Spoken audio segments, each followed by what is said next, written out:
Земјоделците во екот на наводнување на земјоделските површини да внимаваат како ги поставуваат цевките, односно системите за наводнување и распрскување во близина на далеководните траси, како и во изминатите години, Адам Епсо со превентивна кампања. Сакам да потенцирам.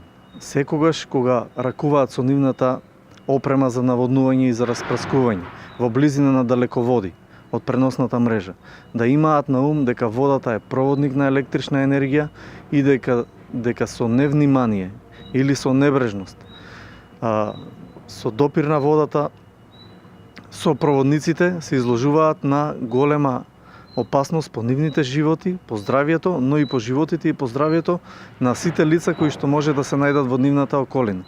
Значи секогаш имајте на ум дека водата е проводник на електрична енергија и дека во близина на проводници на оддалеководите на преносната мрежа може да дојде до несакани последици и лично по здравието и животите на луѓето, но и по доверливоста и управувањето со електропреносниот систем. Адам Епсо упати апел до земјоделците да бидат внимателни пред се да не го загрозат сопствениот живот и животот на оние кои ќе се најдат во нивна близина, но со невнимание се загрозува и доверливоста на електроенергетскиот систем. Секогаш земјоделците треба да внимаваат каде ги поставуваат системите за наводнување.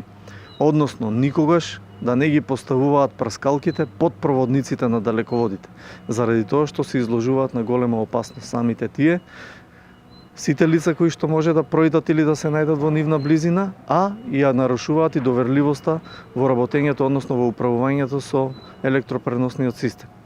Исто така, секогаш да внимаваат на правецот и на јачината на ветерот кога ги поставуваат прскалките за наводнување на нивните посеви. И уште еден апел да упатам кој што се однесува на сезоните кога е жетва.